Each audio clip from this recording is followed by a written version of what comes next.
Chers apprenants de 3e APIC, dans le cadre de l'apprentissage à distance, selon la circonstance actuelle, je vous envoie quelques séances d'apprentissage, les leçons qu'on a déjà faites pour la consolidation et les exercices, et d'autres leçons qu'on n'a pas encore faites, comme petits rappels et petits cours avec des exercices. Bon, je commence par les propositions subordonnées. Il y a 5 sortes de propositions subordonnées, comme on l'a vu. La proposition subordonnée relative, la proposition subordonnée conjonctive, et là on peut les diviser en 2 types, les conjonctives complétives et les conjonctives circonstancielles. Après, on verra la proposition subordonnée interrogative, infinitive et participiale. On commence par la première. La proposition subordonnée relative. Elle est introduite par un pronom relatif et bien sûr, elle complète le nom de la principale qu'on appelle antécédent. Exemple, il possède une villa dont le toit est en tuiles rouges. Une villa, c'est le nom dans la principale. Il est complété par la proposition subordonnée dont le toit est en tuiles rouges. Le pronom relatif est dont. On passe à la proposition subordonnée conjonctive complétive. C'est une proposition subordonnée dans laquelle qui complète le verbe dans la principale. Exemple, je sais que ce garçon est très serviable. Je sais, la principale, la subordonnée, que ce garçon est très serviable, introduite par que, une conjonction de subordination. Et comme vous le remarquez, que ce garçon est très serviable est complément d'objet direct du verbe savoir, ici conjugué, c'est. Je peux avoir aussi une autre fonction, comme le complément d'objet indirect, je pense à ce que je vais faire. À ce que je vais faire, c'est le COI plutôt du verbe pense. Ainsi de suite.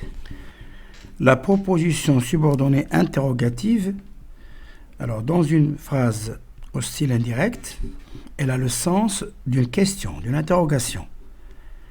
Elle a pour fonction COD, du verbe de la proposition principale. Exemple, il me demande quelle heure il est. Quelle heure il est, c'est la proposition subordonnée interrogative complétive indirecte. Elle complète le verbe demande. Il me demande qui est venu. Qui est venu. Proposition subordonnée interrogative indirecte, complément d'objet direct du verbe demande. Il me demande où je vais, pourquoi je suis inquiet et quand je vais revenir. Là, on a 3 propositions subordonnées. La première, où je vais, elle complète bien sûr toujours le verbe demande. Il me demande où, donc c'est le lieu. Il me demande pourquoi je suis inquiet, complément circonstanciel de cause. Et quand je vais revenir, complément circonstanciel de temps. Une autre forme de proposition subordonnée qu'on appelle infinitive. Elle n'est pas introduite par un mot subordonnant.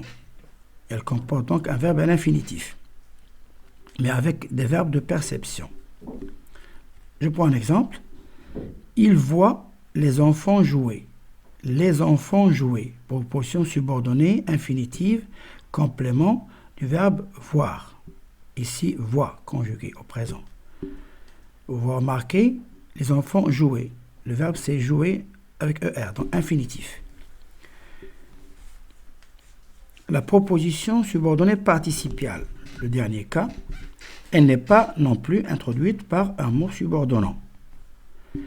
Elle a pour noyau un verbe, plutôt un participe présent ou passé, dont le sujet est autre que celui du verbe de la proposition principale. Sa fonction peut être complément de temps ou de cause. Je prends les deux exemples. Premier exemple. Notre auto ou bien notre voiture étant en panne, virgule, nous avons pris un taxi.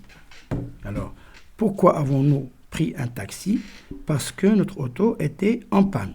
Donc, notre auto étant, participe présent du verbe être, en panne, est un complément de cause. Le repas terminé, on se mit à chanter. Le repas terminé, on se mit à chanter. Quand est-ce qu'on se mit à chanter? Quand le repas est terminé. Donc, le repas terminé, proposition, subordonnée participiale, avec un participe passé, terminé, et complément de temps, du verbe mettre. On se mit à chanter. Quand le repas est terminé. Maintenant, faites les exercices ci-contre, et pour la correction, je vous enverrai le corrigé après, d'ici vendredi, Inch'Allah. Bon courage.